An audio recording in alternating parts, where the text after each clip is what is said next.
할렐루야. 오늘 소개받은 최영근 목사입니다. 말씀하신 대로 한남대학 교회에서 제가 기독교학과 교수로 교목으로 대학교의 담임 목사로 14년간 섬기다가 올해 초부터 장로회 신학대학교 한국교회사 교수로 자리를 옮겨서 신학생들 양육하고 있습니다. 오늘 이 귀한 예배에 초청해 주신 이주영 목사님 또 교회 여러분들께 진심으로 감사드립니다. 제가 대학교에 담임 목사를 했기 때문에 대학교에 대한 애정이 있습니다. 우리 기독교 대학이고 하나님 세우신 기관이고, 그래서 이 대학이 학문적으로도 발전해야 하지만 원래의 목적, 그 선교적 사명, 이걸 꼭 간직하고 가야 되거든요. 교목실이 중요한 역할을 합니다. 교목실이 학교의 어떤 행정부서고 뼈대이지만 교목실 혼자 힘으로는 학원 선교 감당하기가 어렵습니다. 구성원들이 같이 학원 선교할 수 있도록 그 혈액을 공급하는 곳이 바로 대학교입니다. 대학교회가 피가 되고 살이 될 때 그 기독교의 어떤 정신이 그냥 이념이나 모토에 멈추는 것이 아니라 대학 사회에 스며들어서 선교적 영향력이 나타나게 될 줄로 믿습니다. 대학교의 공동체가 그런 역할을 좀 잘 수행하시고 여기에서 젊은이들도 잘 길러내시고, 그래서 이 기관이 하나님 세우신 목적 그대로 앞으로 더 발전할 수 있게 되기를 주 이름으로 충심으로 또 기원합니다. 오늘 또 제가 가슴이 또 찐한 부분이 있는데요. 오늘 여기 계신 분들 또 의과대학 또 대학교회 아니겠습니까? 의료 현장 지금 너무나도 열악하지 않습니까? 아까 기도하신 우리 교우님께서도 의료 현장에서 수고하는 의료 인력들을 위해서 기도하셨는데 한결같은 마음입니다. 여러분들 이 의료 현장에서 질병 치유하고 환자를 돌보고 생명을 살리시는 이 거룩한 일, 저는 성직이라고 생각합니다. 이 일에 헌신하시는 귀한 분들이기에 또 저는 감사한 마음을 전해드리고, 여러분들 이 손길을 하나님께서 힘을 주시고 또 여러분들을 또 능하게 사용하시고 또 지금 열악한 이 여러 가지 문제들이 잘 회복이 되어서 하나님께서 이 모든 문제를 정의롭게 잘 회복해 주시기를 바랍니다. 여러분에게 하나님께서 큰 힘과 능력과 은혜를 더해 주시기를 다시 한번 주님의 이름으로 부탁합니다. 설교를 하면서 전 복음의 선한 영향력에 대해서 오늘 여러분과 말씀을 좀 나누려고 합니다. 한국 사회가 놀라운 경제 성장을 이룬 거 우리가 다 아는 기적이죠. 한강이 기적이다 이렇게 말합니다. 그러나 그것 못지않은 기적들이 너무나도 많습니다. 민주주의 역사가 지극히 짧음에도 불구하고 세계가 놀랄 만한 민주화를 이룩한 것 기적 같은 일입니다. 그리고 세계 변방에서 강대국들의 지배와 또 충돌 속에 너무나도 많은 고초를 겪은 나라가 우리나라 아닙니까? 오죽하면 애국가에 동해물과 백두산이 마르고 닳도록 이런 얘기가 들어갔겠습니까? 동해물이 마를 수가 있나요? 백두산이 닳을 수가 있나요? 그만큼 억압당하고 착취당하고 고초를 당한 민족이다 이겁니다. 그러나 하나님이 보호하시니 우리나라 만세. 이거 원래 찬송가였던 거 다 아시죠? 교회에서 부르던 찬송가예요. 애국가에 뜬금없이 하느님이 들어간 게 아니고 교회에서 애국신앙을 가지고 이 찬양을 불렀기 때문에 하나님이 들어간 겁니다. 하느님이 아니고 하나님이에요. 교회에서 부르던 찬송가가 애국가로 자리를 잡은 것이죠. 그런 나라였는데요. 오늘날 K컬처 세계화가 되고 우리 한국의 이제 K컬처는 문화의 주류, 글로벌 컬처의 주류로 각광받고 있지 않습니까? 이제 어디 나가서 한국인 그러면 이제는 흠모의 대상이 되고 있습니다. 이것도 참 놀라운 일이죠. 우리나라의 경제 성장, 정치 발전, 문화 융성 우연이었을까요? 그 밑바탕에는 우리 사회를 여러 방면에서 이끌어 나가는 인재들, 또 건강한 시민들 있기 때문에 가능한 것이 아닌가. 저는 그 휴먼 파워, 맨파워라고 생각합니다. 교육의 힘이 아니었더라면 저는 이런 일들이 불가능했을 거라고 생각합니다. 우연히 된 일이 아닙니다. 우리 한국에서 사람을 기르고 인재를 기르고 시민들을 양성했기 때문에 그 자연스러운 결과로 이런 기적들이 나타났다라고 생각합니다. 근대적 지식, 민주적 의식, 그래서 잘 교육받은 유능한 사람들, 그 유능한 사람들의 창의력이 폭발해서 정치, 경제, 사회, 문화 모든 방면에 우리나라가 두각을 나타내고 있는 것이라 생각합니다. 물론 위기가 있습니다. 그러나 저력이 있습니다. 왜냐하면 우리는 사람의 힘, 교육의 힘이 있기 때문에 가능한 것이라는 것이죠. 한번 생각해 보십시오. 구한말, 일제강점기, 해방 이후의 혼란기, 한국전쟁, 군사독재 시기, 어느 한동안 쉬운 때가 있었겠습니까? 우리나라 정말 암울한 역사 아니었습니까? 그런데 이 어두움을 뚫고 경제, 정치, 문화 모든 면, 특히 신앙과 종교 이 모든 면의 발전을 이룬 이 저력, 이것은 훌륭한 사람 길러내서 그 사람들이 일궈온 역사라고 생각합니다. 질문 한 가지 드려볼게요. 누가 유능하고 민주적인 시민, 창의적인 인재를 길러냈습니까? 우리 한국 사회에서. 이 한국의 암울한 역사 속에 누가 사람을 근대적 지식, 민주적 의식, 창의적 인재로 길러냈습니까? 누가 어두운 시대에 학교를 세우고 어두운 한국 근현대사 참혹한 환경에서도 꿋꿋하게 올바른 가치와 정신으로 사람을 길러냈느냐라는 질문입니다. 우리 한국의 발전에 교육의 힘이 있었고 그 교육의 그 저력의 그 근원이 어디서부터 그 물결이 흘러나왔느냐라는 질문입니다. 여러분 어떻게 답변하시겠습니까? 저는 기독교가 한국 사회에 끼친 가장 중요한 공헌이 많은 교회 세우고 큰 교회 세우고 그것도 저는 기독교가 한 일이라고 생각합니다만 당연하죠. 기독교가 선교회에서 교회 세우고 기독교 발전시키는 건 너무나도 당연한 일 아닙니까?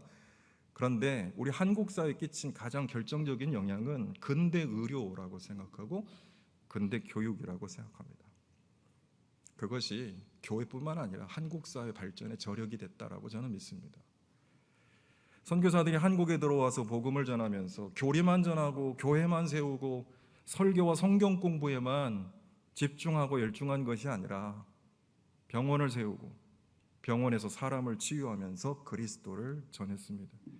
학교를 세워서 젊은이들에게 기독교 정신과 가치를 가르쳤습니다. 일제시대에는 충량한 천황의 신민을 양성하는 것이 조선교육령에서 말하는 교육의 목적이었어요. 천황 숭배자 길러내는 것이 공립학교, 조선교육의 목적이었어요. 그러나 구한말부터 선교사들이 세운 기독교 학교는 천황의 충량한 신민이 아니라 그리스도의 일꾼을 길러냈습니다. 우리 사회와 민족을 이끌어갈 지도자, 시민 길러낸 것이 바로 기독교 학교 아니겠습니까? 그래서 이 건강한 민주국가 건설할 비전을 심어 주었고요. 그래서 건강한 시민 계층들을 형성했고요. 우리 한국에서 소위 말하는 시민 계층이 언제부터 출현하게 됐느냐에 대해서 말씀을 드린다면 저는 기독교 선교와 함께 시작됐다라고 생각합니다.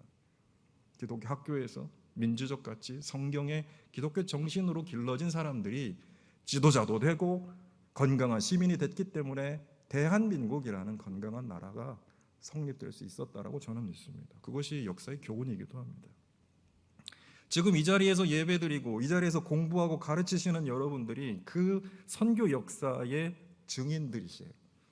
이 선교 역사의 산 증거들입니다. 그렇게 해왔기 때문에 이 대학이 있는 것이고 이 병원이 있는 것이고 여러분들이 가르치고 일하고 공부하고 있는 것입니다. 역사가 죽은 역사가 아니라 지금 우리가 숨쉬고 살아가고 있는 산 역사로 우리가 지금 경험하고 있다. 바로 이 현장이 그런 현장이다 라고 말씀드리고 싶습니다. 복음은 삶으로 행동으로 전해질 때 사람을 변화시킵니다.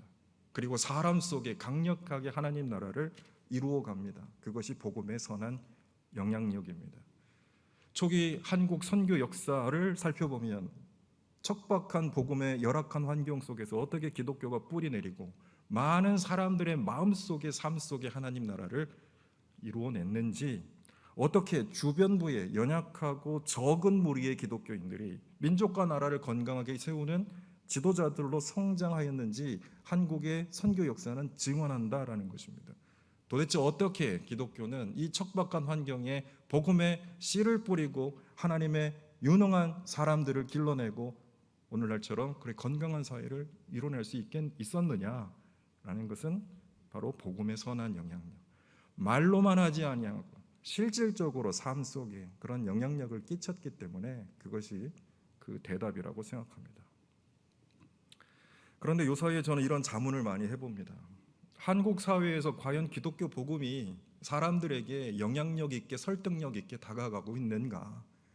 우리의 복음이 사람들에게 들을 만한 가치와 아니면 호소력이 있는가라는 질문을 하게 됩니다.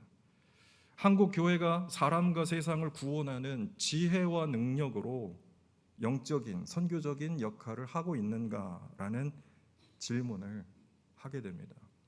이런 질문의 배경에는 선교 초기만큼 그렇게 복음의 영향력이 강력하지 못하다라는 그런 자아인식이 있기 때문에 이런 질문을 하게 되는 것이겠죠.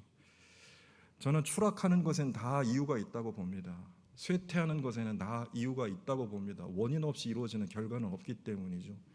기독교가 쇠퇴하는 배경에는 복음의 영향력이 약화되고 있기 때문에 오늘 기독교가 바로 그러한 위기에 처해 있지 않는가라는 생각을 합니다. 물론 외부적인 요인도 있습니다. 달라진 세상의 환경도 있습니다. 그러나 한 번도 우호적인 그런 상황이 있었던 적이 없었어요. 기독교 2000년 역사 속에 복음 선교, 복음의 증언에 있어서 우호적인 환경은 없었습니다. 그 위기를 다 뚫고 복음을 증거한 것이. 그러나 저는 원인을 어디서 찾고 싶냐면 바로 우리 교회 공동체 안에, 기독교 안에 이 복음의 선한 영향력이 살아 움직이고 있는가, 저는 이것이 관건이라고 생각합니다. 한국 사회가 너무 발전하고 커져 버렸기 때문에 더 이상 기독교와 교회가 그 한국 사회를 감당하지 못하고 있는 것일까?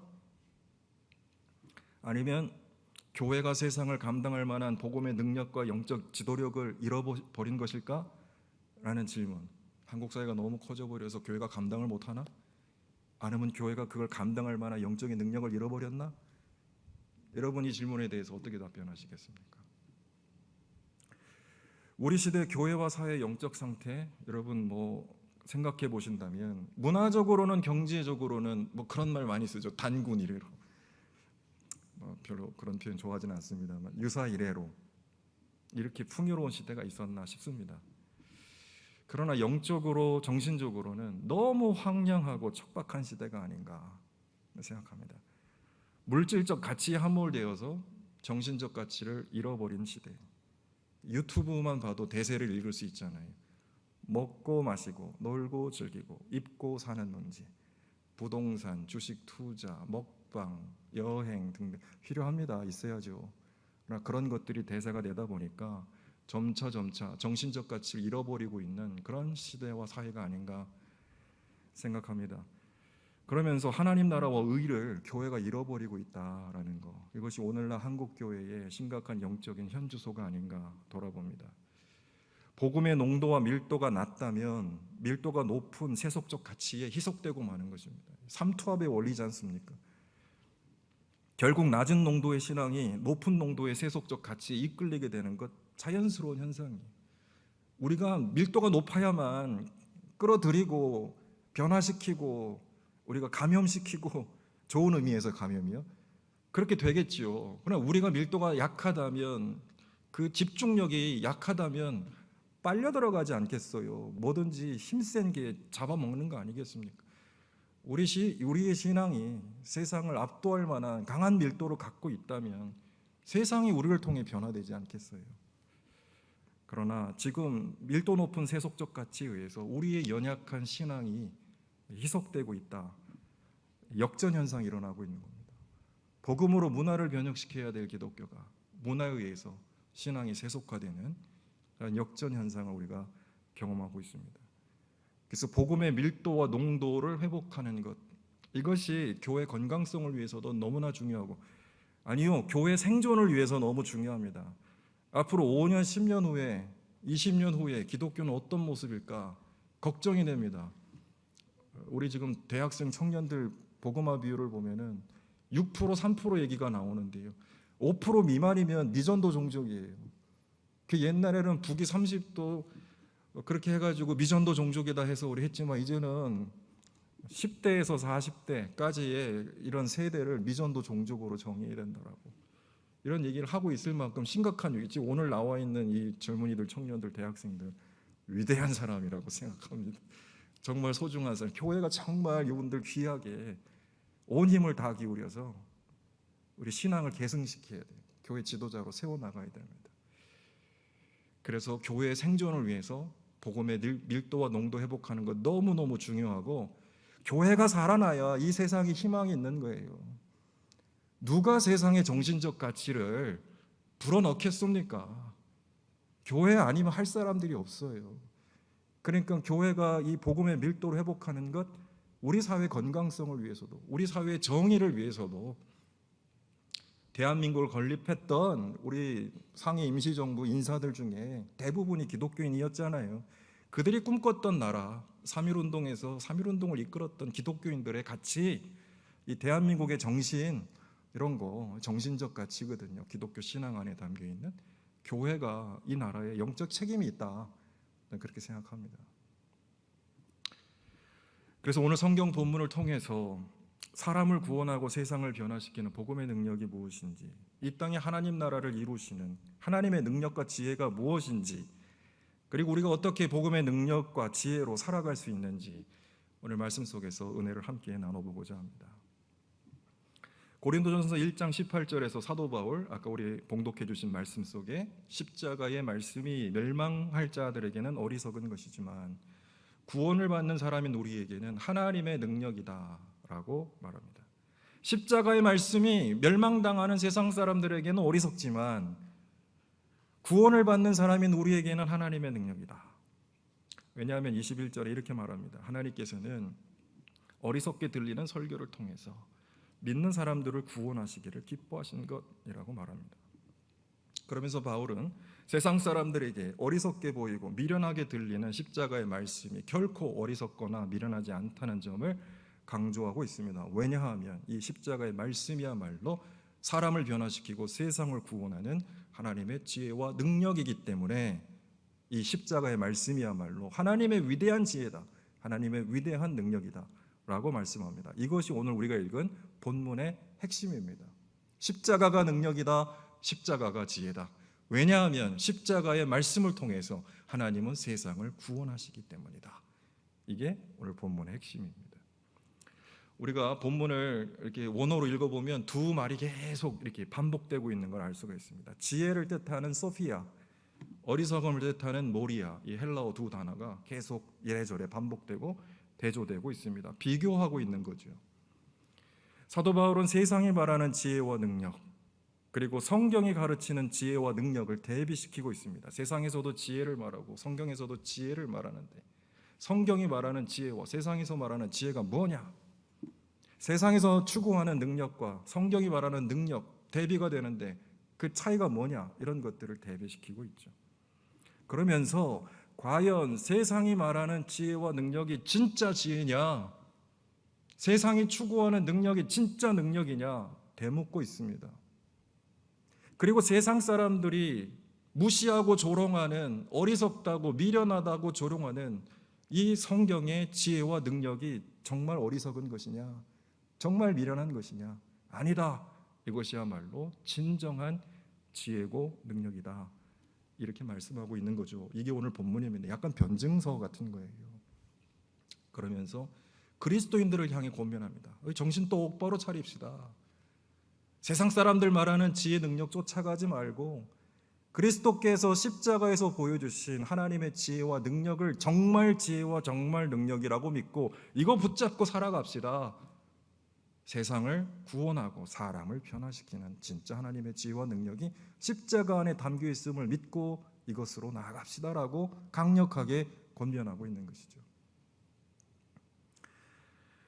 세상의 철학, 세상의 처세술, 이렇게 하면 성공한다, 이렇게 하면 돈 번다, 이렇게 하면 성공할 수 있다, 이걸 지혜라고 말하잖아요. 그래서 실제로 그렇게 해서 돈 벌고 권력을 잡고 그걸 능력이라고 말하잖아요. 그게 지혜냐? 그게 능력이냐? 그렇게 질문하고 있는 겁니다, 사도 바울은. 그런데 그게 지혜와 능력이 될 수가 없습니다. 왜냐하면 그런 처세술, 그런 방법론, 그런 권력, 그런 욕망은 사람을 타락시키고 세상을 부패시키고 세상을 더 어둡게 만들고 있기 때문에 그것은 참된 지혜와 능력이 될 수가 없다라고 말하죠. 반대로 세상이 조롱하는 십자가에 나타난 하나님의 지혜와 능력은 이 어두운 세상에 빛이 되어서 사람들을 구원하고 세상을 변화시키기 때문에 그것이야말로 진짜 지혜와 능력이 아니냐라고 권면하고 있습니다. 초대교회 이후 2세기, 3세기 기독교 공동체 모진 박해를 견뎌냈습니다. 2세기, 3세기 기독교 박해의 절정기입니다. 4세기의 콘스탄틴 황제가 기독교를 공인한 이후에야 박해가 점점 사라지는데 그 전까지 기독교 공동체는 일상적인 박해에 노출되어 있었습니다. 그럼에도 불구하고 교회가 성장하고 있었다. 이건 놀라운 기적이지요. 콘스탄틴이 기독교를 공인했을 때에 기독교 인구가 10% 정도였다라는 거예요. 2세기 초 기독교 인구는 얼마였느냐? 0.08%에 지나지 않았습니다. 이 놀라운 반전 아닙니까? 2세기 초 0.08%, 로마 제국의 전체 인구가 한 6천만 명 정도 되는데 기독교인 인구가 약 한 500만 정도 되는, 그러니까 0.08%에 지나지 않는 소수의 박해받는 주변부 공동체가 바로 기독교 공동체 5만 명입니다. 근데 어떻게 이런 갑작스러운 변화가 일어납니까? 313년에 콘스탄틴이 기독교 공인을 했을 때 10%니까 엄청나게 이제 증가를 하게 되는 거죠. 사실 그 10%가 로마를 쥐락펴락했던 겁니다, 영적으로. 그래서 기독교를 공인하지 않을 수가 없었어요, 콘스탄틴 입장에서는. 그게 비밀이죠. 어떻게 박해받는 주변에 이런 연약한 공동체가 그 박해를 뚫고 로마의 지배적 종교가 됐는가? 이게 우리가 궁금한 부분 아닙니까? 그런 연구를 한 학자들도 많이 있습니다. 그 힘이 어디에 있을까요? 고린도전서 1장 22절에서 우리가 읽은 본문 말씀에서 사도 바울이 말하는 어리석게 들리는 설교라고 번역되어 있는데, 이 어리석게 들리는 설교, 이 전도에 미련한 것, 미련한 전도, 그러니까 이 십자가의 말씀을 선포하고 그렇게 살아가는 것이 사람들에게는 어리석게 보였는데 그 선포와 그 행동이 결국엔 변화를 이뤄낸 결정적인 차이였다라고 말합니다. 23절에서 이 어리석은 설교, 유대인에게는 꺼리낌이고 이방 사람에게는 어리석은 일로 보여지지만 이 그리스도의 십자가의 도, 왜 말씀을 도라 그랬을까요?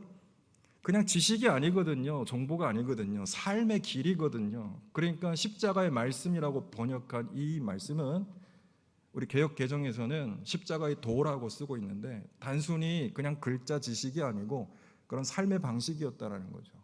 십자가의 도, 이것이 결정적인 차이였다라는 겁니다. 2세기 초 기독교가 널리 퍼져 있었던 지중해 동부, 지금의 이제 터키 지역이죠. 소아시아 지역이죠. 거기가 기독교의 본산이었습니다. 활발하게 기독교 공동체가 일어나고 있었는데 거기 총독이었던 플리니우스라는 로마 총독이 2세기 초에 로마 황제 트라이아누스에게 이런 편지를 보냈습니다. 나이, 출신, 성별 이걸 불문하고 많은 사람들이 기독교에 이끌리고 있다. 도시는 물론 시골에 기독교가 마구마구 퍼져나가고 있다. 어떻게 하면 좋겠느냐, 이런 얘기죠. 그러니까 처형하고 처벌해도 소용이 없어요. 기독교가 막 퍼져나가는 걸 막을 수가 없었어요. 어떻게 하면 좋겠느냐, 황제에게 편지를 보내죠. 근데 그가 조사한 바에 따르면 기독교인들 어떤 사람들이냐, 정해진 날, 주일이죠, 새벽에 일찍 모여서 찬송하고 기도하고 죄를 저지르지 않기로 서원하고 다짐하고 함께 음식을 나누고 교제한다, 이렇게 관찰했습니다. 그러면서 로마 종교에서는 전혀 말하지 않는, 로마 종교에는 개념조차 없는 사랑을 얘기한다 이겁니다. 하나님이 사랑하시고 누구를? 인간을. 그리고 이웃을 사랑하고, 이런 메시지를 기독교인들이 선포한다는 거예요. 로마 종교에는 없는 거예요. 로마 종교는 그냥 자기 이익을 위한 재물 바치고 뭔가 신으로부터 도움을 받는 지극히 이기적인 종교, 우리로 얘기하면 뭐 같은 거냐, 무속 같은 거예요. 거기 윤리 없습니다. 도덕 없습니다. 무속에 무슨 윤리가 있고 도덕이 있습니까? 그냥 신한테 잘 보여가지고 혜택만 얻으면 되는 거잖아요. 이기적인 종교지 않습니까? 그런데 로마 종교가 그랬다라는 거예요. 근데 기독교는 달랐다. 하나님이 인간을 사랑한다. 인격적 관계가 있잖아요. 하나님이 사랑하신 것처럼 그렇게 이웃을 사랑하자. 윤리가 있지 않습니까? 그것이 기독교 신앙과 불가분의 관계였다는 거. 그게 아주 새로웠다라는 거죠. 로마인들이 봤을 때는. 근데 말로만 떠든 것이 아니에요. 하나님 사랑, 이웃 사랑 선포하면서 병자를 보살피고 나그네를 환대하고 가난한 사람들을 돕고 고아와 과부를 돕는 행위를 하면서 사람들의 마음을 사로잡고 있었다. 2세기, 4세기 로마 교회 문헌을 보면 교회가 돌보고 있는 과부들의 명단이 쭉 나와 있어요. 고대 로마 사회에서 여성들의 인권이 열악했기 때문에 특히 이 낮은 계층의 여성이나 남편 없는 여성이나 여성들이 정말 인권 사각지대였거든요. 교회가 그 여성들을 잘 돌봐줬어요. 그냥 돌봄 정도가 아니고요. 그 여성들이 교회 리더십을 가졌습니다. 그 여성들이 교회를 이끌어 나갔습니다. 성경에 보면 아주 유능한 여성 지도자들의 이름들이 나옵니다. 그러니까 교회가 그런 역할과 변화를 일으켰던 걸 우리가 알고 있습니다. 기독교 공동체, 당시 2세기 기독교 공동체 문헌을 봐도 이 플리니우스, 그러니까 로마 총독 정도 되려면 이 정도의 정보력은 갖고 있어야 되나 봐요. 아주 기독교 공동체를 잘 파악했거든요. 근데 2세기 기독교 문헌을 보면 비슷합니다. 주일날 시골과 도시에 사람들 모여서 초대교회, 고대교회 이제 그 예배를 잘 그려놓은 겁니다. 말씀 읽고 인도자가 설교하고 말씀에 따라 살 것을 다짐하고, 그러니까 설교 듣고 끝나는 게 아니라 우리 이렇게 살아갑시다 이걸 다짐하고 모두 일어나 함께 기도하고 빵과 포도주를 가지고 함께 나누고, 그리고 헌금을 했다. 헌금을 해서 고아, 과부, 병자, 궁핍한 사람, 옥에 갇힌 사람, 나그네 구제하고 돌보는 것이 기독교 공동체다. 이렇게 변증서를 써서 유스티누스라는 사람이 로마 황제와 원로원에게 기독교 박해하지 말고 기독교가 뭔지나 좀 알고 조사하고 나서 처리를 해도 해라, 변증서를 보냈거든요. 그러니까 플리니우스의 관찰이나 유스티누스의 이 변증서가 기독교 공동체를 정확하게 일치하는 모습으로 보여주고 있다는 겁니다. 이 기독교의 능력이 언제 나타났느냐? 2세기, 3세기, 여기 이제 의과대학이니까요. 아마 이제 이런 일도 아실 겁니다. 2세기, 3세기 로마의 전염병이 없었던 시대는 없었습니다. 일어나서 로마 제국을 휩쓸면서 많은 인구의 목숨을 앗아가는 팬데믹 상황이 있었습니다. 이때 기독교 공동체가 부흥의 전기를 맞았다는 겁니다. 질병에 걸려서 사람들 죽을 때 모든 사람 다 도망갔거든요. 정치 지도자, 종교 지도자 할 것 없이 다 도망갔거든요. 그런데 기독교인들은 도망가지 않고 자리를 지키며 병든 이웃들 돌보면서 헌신적으로 돌봐주고 간호했다라는 겁니다. 치명적인 질병으로 사람들 죽어갈 때 기독교인들은 십자가에서 자기 몸을 내주신 그리스도를 본받아서 죽음을 두려워하지 않고 병든 사람들을 돌보며 간호를 했더니 많은 사람들이 죽지 않고 살아났다. 그런데 병 돌보고 간호하는 과정에 많은 기독교인들이 감염되어 죽었다. 그런데 기독교인들은 이 병들어 죽는 것조차도 순교라고 여겼다라는 거예요. 예수 그리스도가 자기 몸을 내주셔서 우리를 구원하신 것처럼 우리도 마땅히 예수님 따라서 우리 몸을 헌신하고 이웃을 살리는 것이 그리스도를 따르는 길이다. 믿음을 지키다가 처형당하는 것도 순교지만 이웃을 사랑하고 돌보다가 병에 걸려 감염되어 죽는 것도 선교다. 이렇게 초대교회 성도들의 마음속에는 있었다라는 거죠. 이러한 삶에 주변 사람들이 감동과 전율을 느꼈고, 전염병 발생하자 도망가기 급급했던 로마의 귀족, 정치, 종교 지도자들과 기독교가 확연히 비교가 됐다라는 거예요. 자, 한번 비교해보자. 뭐가 지혜고 뭐가 능력이냐, 뭐가 진리냐. 이 위기 상황에 그 진면목이 확실하게 드러났다라는 겁니다. 이제 사람들이 기독교를 이제 흠모하고 이끌려서 기독교 공동체로 많은 사람들이 개종하게 되어서 기독교가 중심 종교로 성장하게 됐다라는 사실입니다. 십자가에 달리신 예수 그리스도가 계시하는 하나님의 능력이 무엇입니까? 병들고 버림받고 차별당하고 고통당하는 사람들에게 주님이 친히 찾아오셔서 자기 몸을 내어주시고 고치시고 돌보시고 살리시고 구원하시는 사랑입니다. 십자가는 한마디로 사랑이었습니다.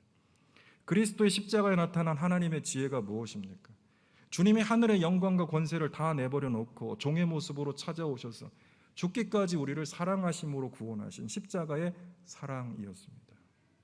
십자가의 말씀은 세상이 열망하는 능력, 세상이 추구하는 지혜와는 완전히 달랐지만 사람을 구원하는 참된 능력과 지혜였다라는 것입니다. 십자가의 말씀은 단순한 교리나 메시지, 지식이 아니었습니다. 그리스도가 우리에게 찾아오신 사건이고 우리를 구원하신 사건입니다. 미국에 갔더니 어떤 앤디 스탠이라고 유명한 설교자가 있습니다. 그분이 애틀란타 인근의 노스포인트 커뮤니티 처치라는 교회 담임 목사인데 재밌는 설교를 했습니다. 1세기, 2세기 기독교인과 21세기 기독교인의 차이가 뭐냐? 1세기, 2세기 기독교인들에게 성경은 사건이고 리얼리티였다. 그런데 21세기 기독교인들에게 성경은 그냥 책이고 교리고 지식이다. 그러니까 책과 지식에 머무는 신앙, 그 밖을 벗어나지 못하죠. 그러나 삶이 되는 신앙, 증언이 되고 현실이 되고 사건이 되는 신앙, 변화를 일으킨다라는 겁니다. 초대교회에서 말하는 십자가의 말씀은 말씀이 아니라 삶의 길이었고, 그래서 십자가의 도였지 않았습니까? 삶의 방식이었습니다. 십자가는 말씀이 되고, 말씀이 삶이 되고 현실이 되고 세상을 구원하는 역사가 되었던 것입니다. 그렇게 주님으로부터 받은 사랑을 자기들이 경험을 하고 그 주님의 사랑을 이웃에게 전하면서 예수 그리스도가 살아계신 하나님으로 사람들 속에 인격적으로 영접하게 되었고, 바로 그 사랑의 실천을 통해서 하나님 나라를 눈에 보이는 현실로 사람들로 하여금 경험하게 했다라는 것입니다. 시간이 많이 지났기 때문에 말씀을 좀 정리해 보겠습니다. 여러분, 질문하고 싶습니다. 십자가의 복음이 어리석습니까? 십자가의 사랑이 미련합니까? 권력을 추구하고 자기 이익과 욕망을 쫓는 사람들에게 십자가처럼 미련하고 바보 같고 어리석은 방법이 없습니다. 그러나 그것은 하나님이 사람을 살리고 세상을 구원하는 위대한 지혜와 능력인 줄로 믿습니다. 그것을 믿고 순종한 사람들을 통해서 십자가는 하나님의 지혜와 능력으로 역사합니다. 사랑하는 교회 여러분, 세상은 우리 말 듣지 않습니다. 우리의 삶을 눈여겨봅니다. 진리인지 아닌지 우리 말 듣고 판단하지 않습니다. 우리 삶의 내용을 보고 삶의 결과를 보고 판단하게 되는 것이죠. 그리스도의 십자가를 본받아 사랑을 실천하는 삶, 단순하지만 하나님 나라의 강력한 증언이 될 줄로 믿습니다. 올해가 장로교 감리교 선교 140주년입니다. 우리 미국 장로교 의료 선교사 알렌, 우리 세브란스 병원의 시초가 되는 분이죠. 조선에 입국했던 날이 1884년 9월 14일입니다. 그러니까 다음 주가 꼭 140주년 되는 해이죠. 선교의 자유가 없었던 초창기에 기독교는 어떻게 한국사에 뿌리내리고 성장할 수 있었을까요? 전도 열심히 했죠. 전도 부인, 권서, 전도자들, 선교사들, 목사님들 열심히 전도를 했습니다. 그러나 그보다 더 큰 것이 행함과 진실함으로 복음을 전했기 때문에 복음의 영향력이 컸던 겁니다. 제중원, 도초에 있는 선교병원, 그것이 대표적인 예입니다. 예수 그리스도가 누군지, 기독교가 전하는 복음이 무엇인지 사람들은 병원을 통해서 치료받으면서 알았다라는 거예요. 그래서 예수님이 누군지에 대한 그 진면목을 선교병원의 의사들이 치료하는 과정 속에서 경험했다라는 겁니다. 그것이 강력한 기독교 선교의 증거가 됐다라는 겁니다. 초창기 선교사들 선교 편지를 보면 초반에 선교가 성공적이지 못했어요. 그런데 언제부터 선교가 그 전환기를 맞냐? 선교병원에서 치료받은 사람들이 나가서 예수님을 떠들고 다니는 거예요.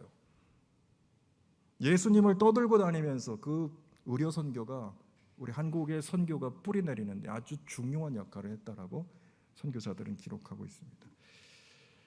우리 연세대학교 시작이 되는 경신학교 있지 않습니까? 그 경신학교가 사실 언더우드가 세운 고아원으로부터 출발했잖아요. 1886년에 언더우드가 맡다가 그 다음 사무엘 마펫이 맡고 하다가 잠시 맡았던 분이 밀러와 선교사 프레더릭 밀러라는 분이 있습니다. 이분이 이 학교를 맡았었거든요.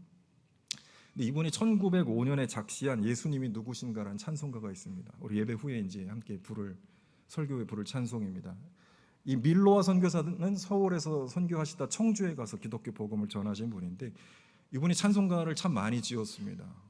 오늘 우리가 부를 찬송도 그렇고 공중 나는 새를 보라 이것도 이제 지으셨고 주의 말씀 따라서 준행하는 자는 이것도 이제 밀러와 선교사님이 지은 찬송가인데요. 근데 너무 감동적이에요. 예수님은 누구신가? 이 찬송 가사가 예수님 누구신가? 우는 자의 위로와 없는 자의 풍성이며 천한 자의 높음과 잡힌 자의 노임되고 우리 기쁨 되시네. 예수님은 누구신가? 약한 자의 강함과 눈먼 자의 빛이시며 병든 자의 고침과 죽은 자의 부활되고 우리 생명 되시네. 예수님 누구신가? 추한 자의 정함과 죽을 자의 생명이며 죄인들의 중보와 멸망자의 구원되고 우리 평화 되시네. 예수님이 누군지 사람들 속에 그 예수님의 진면목을 행함과 진실함으로 증거했을 때 사람들이 예수님이 이런 분이로구나, 이런 신앙 고백을 통해서 믿음이 자라나게 되고 그 사람들이 하나님 나라의 사람으로 세워졌다라는 것입니다. 사랑하는 교회 여러분, 사랑에는 힘이 있습니다.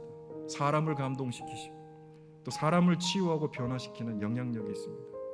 우리가 그리스도의 십자가에서 하나님의 사랑을 깨닫고 경험하고, 그래서 우리가 경험한 그리스도의 사랑을 다시금 우리가 회복해야 합니다. 복음의 선한 영향력, 그리스도의 사랑 안에서 회복해야 합니다.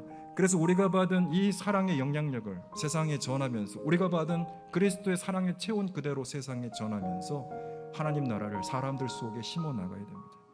우리 연세대 의과대학 교회 공동체가 세상에 차가워진 바람보다 더 뜨겁고 냉랭한 공기보다 더 따뜻한 그리스도의 사랑으로 삶에 지친 교우들 위로하고 이웃들을 하나님 품으로 녹여내서 이 땅에 하나님 나라 아름다움을 비춰나가시는 거룩한 그리스도의 몸된 교회 되시기를 주의 이름으로 부탁합니다. 기도하겠습니다.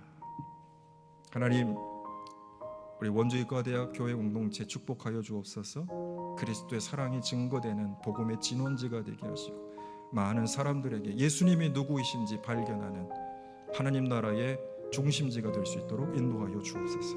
우리 주님 예수님의 이름으로 기도드립니다. 아멘.